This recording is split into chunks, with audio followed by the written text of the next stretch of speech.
لله رب العالمين والصلاة والسلام على سيد الأنبياء والمرسلين وعلى آله وصحبه أجمعين. Distinguished guests,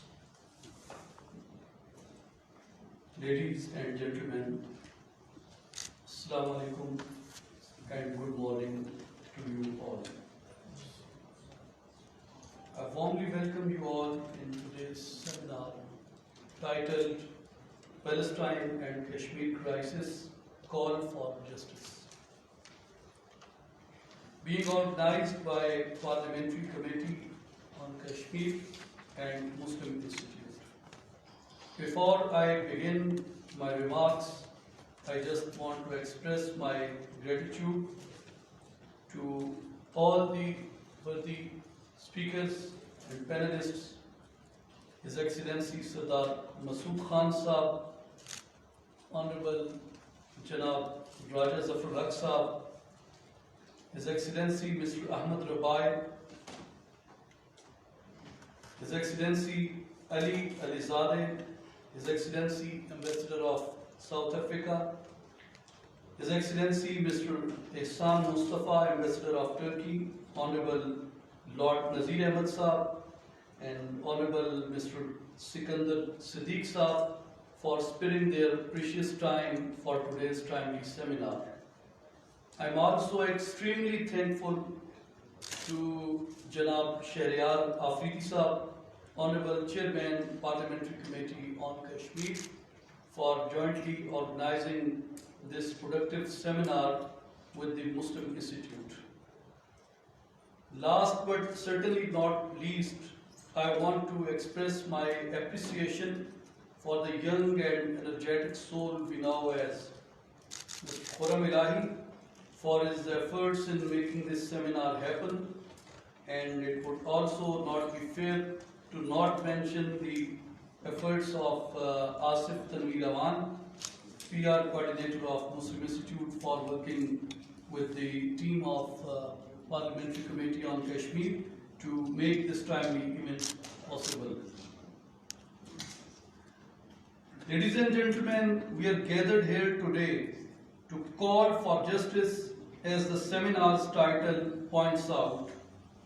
Justice is exactly what has been missing since the inception of both these conflicts many decades ago.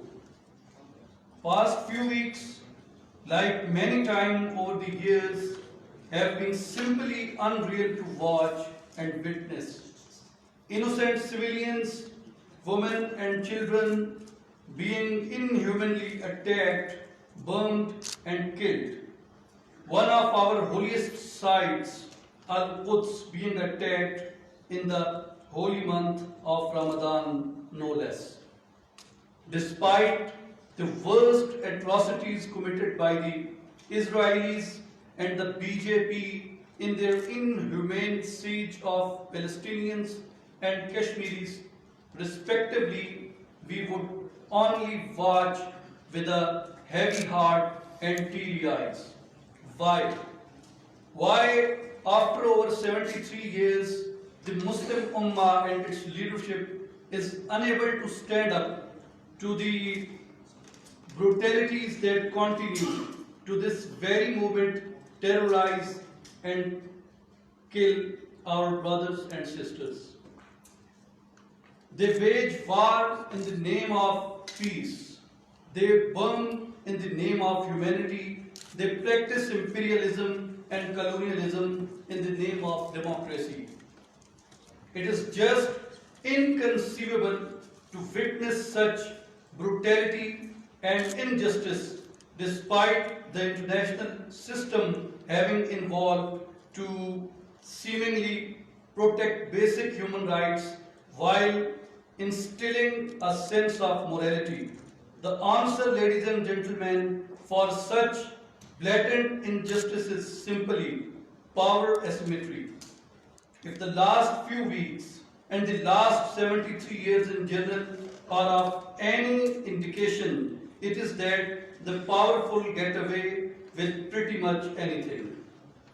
There was condemnation from across the world for what was happening in Palestine, yet it took weeks to mobilize a simple unified response from the Muslim world. It took weeks to come together at the stage of the United Nations. Yes, institutional cultures do curtail the swiftness of such international or regional mobilization. However, we do need to keep in mind that every day multiple lives were lost which could have been saved.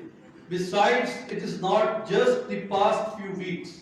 We need to remember that these conflicts go back many decades.